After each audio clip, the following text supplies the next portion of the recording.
Queridos irmãos, hoje, terceiro domingo do tempo comum, o Santo Padre, o Papa Francisco, instituiu como o Domingo da Palavra, para que todos nós pudéssemos fixar os nossos corações no significado da Palavra de Deus para nós. Aqui no Brasil nós temos a tradição de celebrar também o Dia da Bíblia, no último domingo do mês de setembro, que está perto da festa de São Jerônimo. De fato, é uma grande alegria podermos celebrar 2 vezes por ano a centralidade da Palavra de Deus. Talvez a providência divina queira que nós consideremos essa centralidade de modo mais atento, mais sublinhado, porque nos nossos dias parece que o homem contemporâneo não está muito interessado na Bíblia, não está muito interessado em ler a Palavra de Deus, em entendê-la, em escutar Deus, em ter Deus, digamos assim, íntimo de si, de deixar a voz de Deus, por assim dizer, vivificá-lo. Isso para nós é absolutamente fundamental. A primeira leitura nos descreve a reação de todo o povo diante da leitura da Escritura, da lei, da Torá, dos 5 primeiros livros da Bíblia, feita pelo sacerdote Esdras, quando da inauguração do Templo de Jerusalém, depois do retorno do cativeiro do exílio em Babilônia. O povo chora, o povo se prostra, o povo se comove. Por quê? Porque ao escutar a palavra, ao ver todas as advertências que Deus lhes fez, a seriedade daquilo que Deus lhes disse, e a desobediência dos seus pais, que fez com que eles fossem para a Babilônia, conforme Deus lhes havia prometido que aconteceria caso se desviassem da lei. Eles se arrependem, eles choram. E uma coisa é verdade: até o exílio da Babilônia, Israel sempre caía na idolatria. Quando volta do exílio da Babilônia, acaba a idolatria em Israel. Eles se convertem, do ponto de vista de entenderem que há um só Deus e que eles precisam ser fiéis a esse Deus único que lhes falou através dos patriarcas, especialmente através de Moisés, que lhes disse aquilo que eles deveriam fazer, o pacto de amor, a aliança de fidelidade que eles deviam ter para com Ele, e quais seriam as penas caso essa aliança não fosse mantida. Tudo se cumpriu ao pé da letra. Por quê? Como disse Jesus ao Pai na oração sacerdotal: a tua palavra é a verdade. Deus não mente, a palavra dele é verdadeira. No Evangelho, nós vemos uma cena antecedida por uma introdução.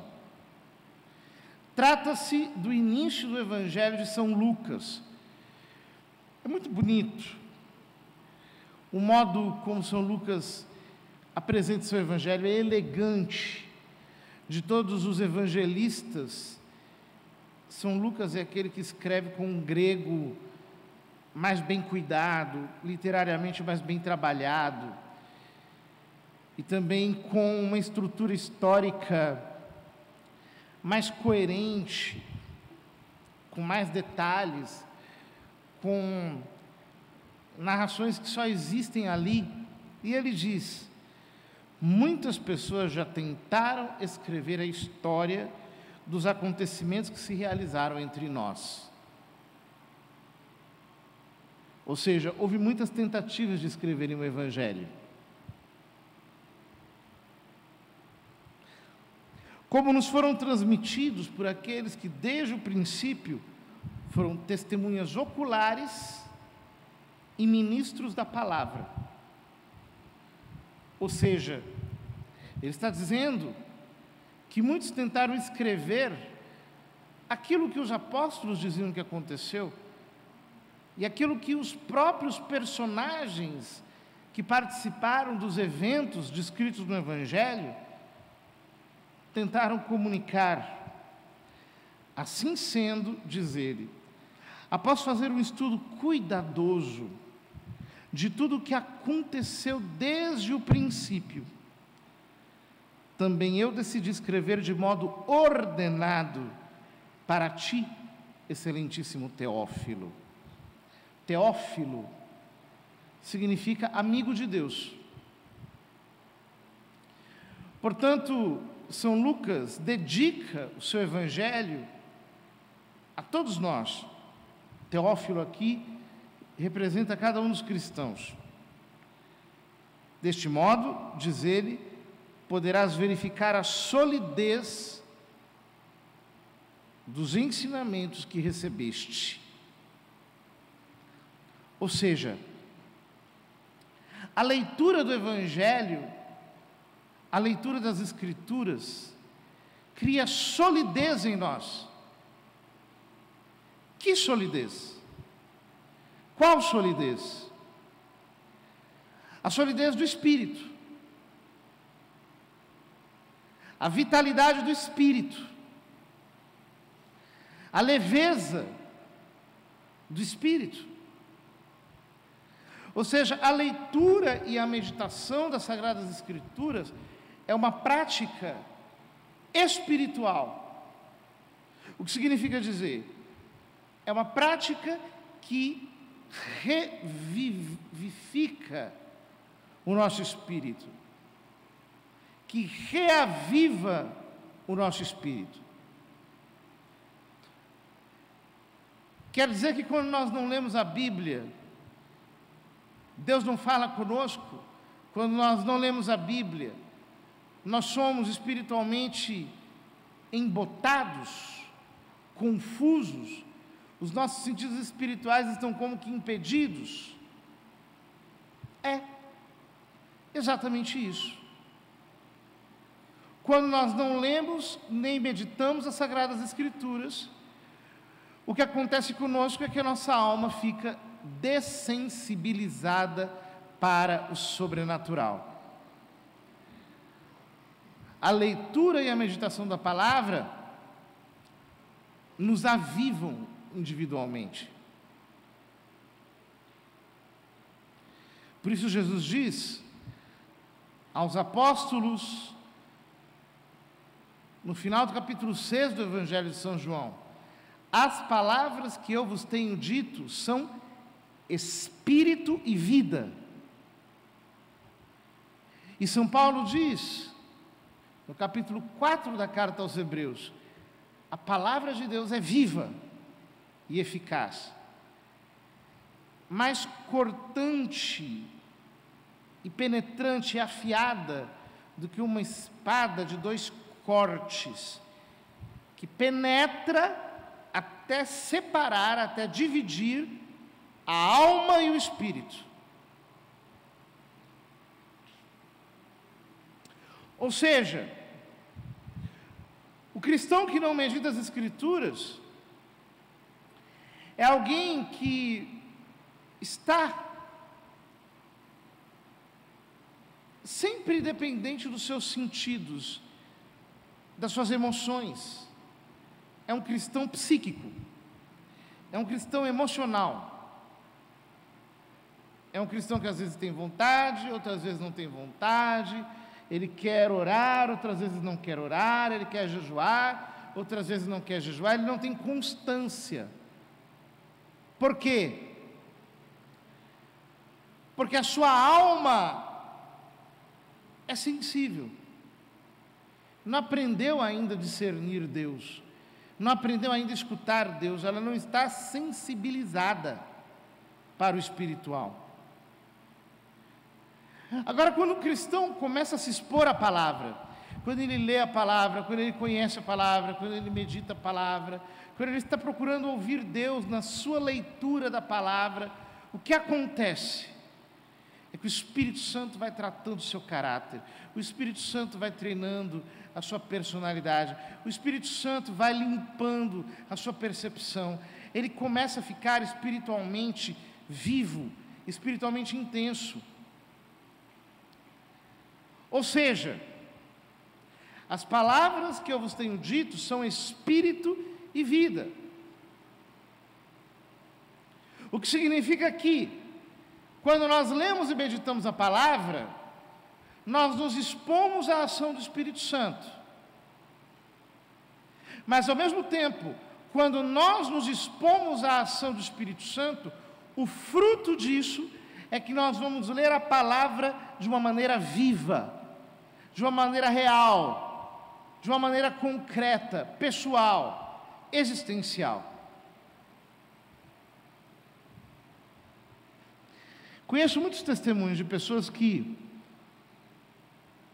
receberam a efusão do Espírito Santo e tiveram fome da Bíblia. Lembro de um amigo meu do Ceará, que foi participar de uma experiência de oração, e no final ministraram a efusão do Espírito Santo. Não aconteceu nada com ele, nada. Ele não sentiu nada. Mas quando ele chegou em casa, ele ficou com uma fome de Bíblia, que ele passou a noite inteira lendo a palavra, não conseguiu dormir. No dia seguinte pegou um amor pela Bíblia e ficava lendo. Em poucas semanas ele leu a Bíblia inteira, de tanto desejo, de tanta avidez, de tanta fome, por conhecer a Deus, por escutar Deus falando com ele, através da leitura e da meditação da palavra. O que acontece conosco? Hoje o diabo colocou tantas distrações para o cristão: celular, televisão. O próprio Papa Francisco ontem postou no Twitter, ele disse: tenha coragem de desligar o celular e abrir a Bíblia. É verdade. Agora esse vício de séries, né? As pessoas querem assistir séries, filmes. Escuta, e a Bíblia? Quando é que você vai ler? E ler com doutrina. Porque o que adianta você ler a Bíblia sem entender nada do que está ali? É um problema que os católicos têm. Por quê? Nosso Senhor diz: errais ao não conhecer as Escrituras, nem o poder de Deus. O que acontece? Não conhece a palavra, não lê a palavra, aí chega um irmão de uma outra igreja, com 3 versículos, 4 versículos, tirados fora de contexto, te desviam da fé e te levam para os seus grupos.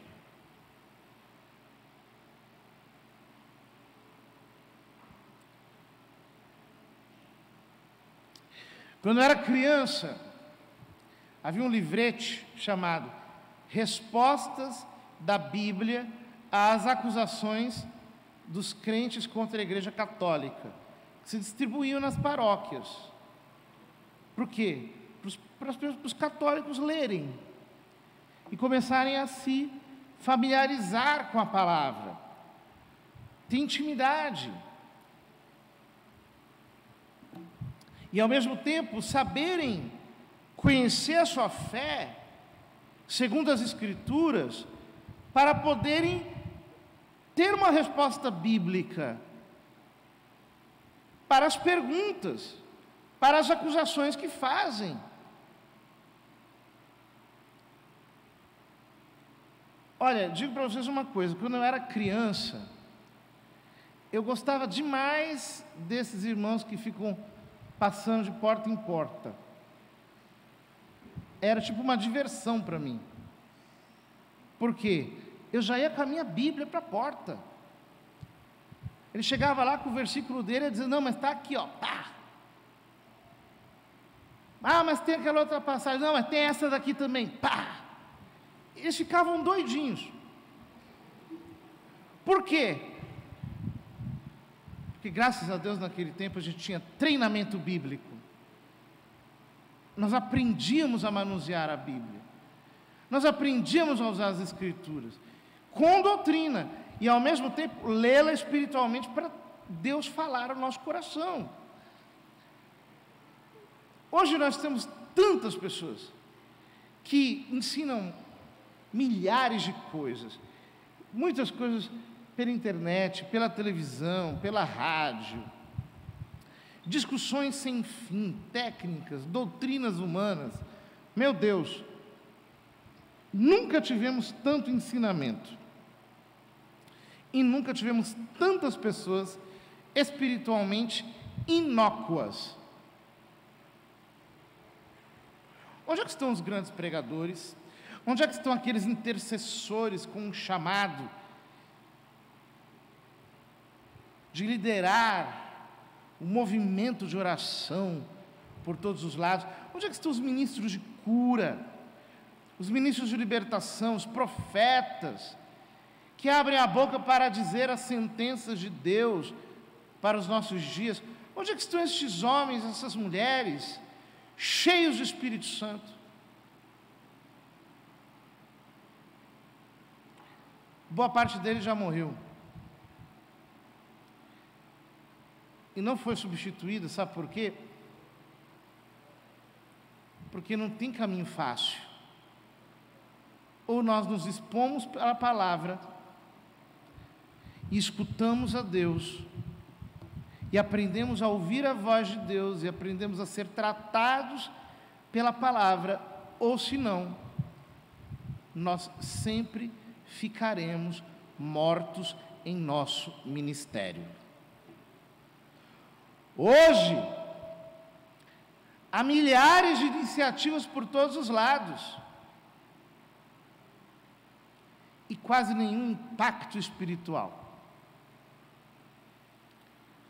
Não existe propriamente um clamor que sacuda as estruturas de todos os lados. Por quê?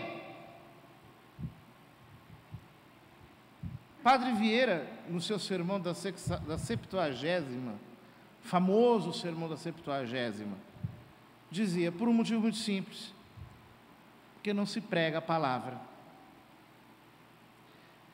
E não se prega a palavra porque não se lê a palavra.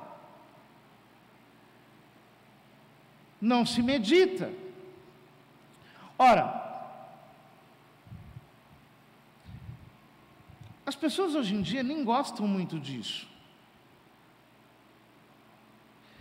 Querem soluções fáceis, soluções mágicas, animação de tipo assim, eletrizante. Gostam de algum líder que chega aqui dizendo palavras de ordem: eu vou ficar rico, eu vou ser poderoso, eu vou chegar ao meu objetivo, e todo mundo vai repetindo, e todo mundo vai se animando, e cantando, e chorando, e não sei o quê, sai todo mundo eletrizado, e volta para casa vazio, vazio, vazio, não escutou nada, não teve palavra, não teve ensino, o Espírito não foi edificado, os dons não foram distribuídos, os ministérios não aconteceram, apenas uma plateia saiu, de algum jeito assim, animada.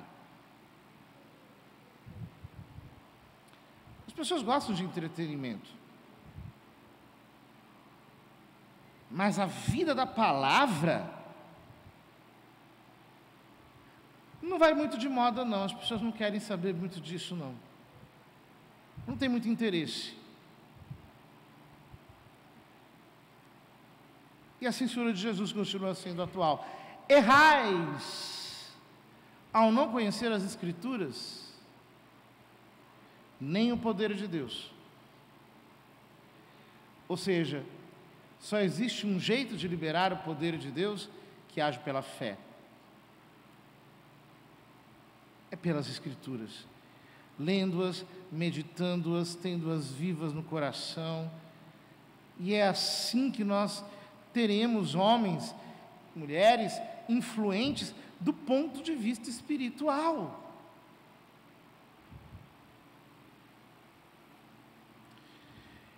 Irmãos, eu conheci uma senhora na década de 80.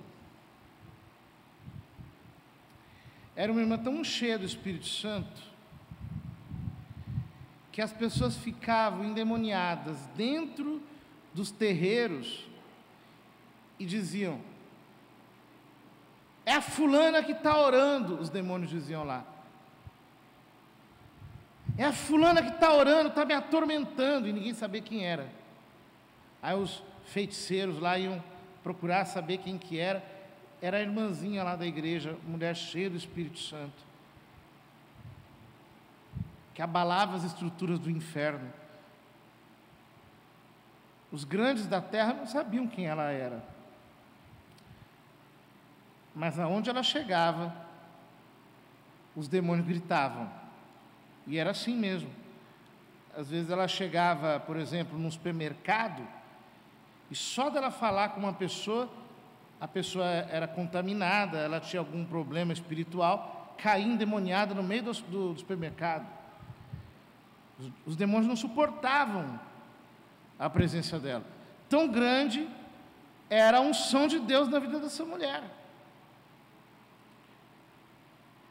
Eu conheci um sacerdote, faleceu no começo do milênio, ali pelos anos 2007, 2008, que, com a força da oração, ele conseguiu muitas vezes derrubar redes de televisão. Simplesmente a rede caía, porque ele orava. Ele dizia: vai passar um programa que é destrutivo para a fé das pessoas. Ele começava a orar, caía o sinal. Não é brincadeira, é verdade. Eram homens cheios de poder de Deus, que eram influentes do ponto de vista do Espírito. Ou seja, o seu espírito estava carregado da palavra. Eles não adulteravam o Evangelho para torná-lo agradável para o ouvido dos seus interlocutores. Não eram pessoas que chegavam assim dizendo: ah, não, vamos curtir, vamos deixar o mundo falar muito alto para nós, vamos fazer aquilo que está de moda. Não, não. Eram homens que pregavam a palavra com todo o rigor que ela tem, e que, de fato, viviam no movimento de santidade, cheios da vida da palavra, carregados da força da palavra. E o que acontecia com esses homens? Eles paralisavam as forças do inferno.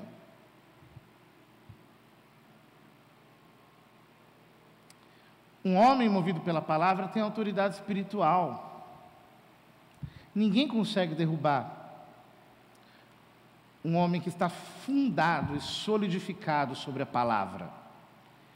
Se a gente está solidificado sobre a nossa própria vontade, sobre as nossas próprias impressões, sobre o que a gente acha, a gente não fica em pé. Nosso Senhor disse: aquele que constrói, aquele que escuta as minhas palavras e as põe em prática, é como um homem que construiu a sua casa sobre a rocha. Sopram os ventos, vem a tempestade e a casa fica em pé. Aquele que escuta as minhas palavras e não as põe em prática é como um homem que construiu essa casa sobre a areia. Vêm os ventos, as tempestades dão contra aquela casa e ela cai, e grande é a sua ruína. É assim, quando nós somos edificados sobre a palavra, quando nós temos a nossa vida com a palavra, quando nós fazemos as coisas movidos pela palavra de Deus, ninguém nos derruba. Nós temos autoridade espiritual. Deus nos estabelece como um ponto de liderança para a geração. Deus nos coloca como um ponto de apoio sobrenatural para a igreja. Por quê? Aquele que escuta a palavra e a põe em prática vira rocha, vira pedra, permanece sólido. Ao contrário, aquele que escuta a palavra e não a põe em prática, aquele que despreza a palavra, aquele que quer ter uma religião superficial, uma espiritualidade feita de sentimentos, etc, etc. Este não tem solidez.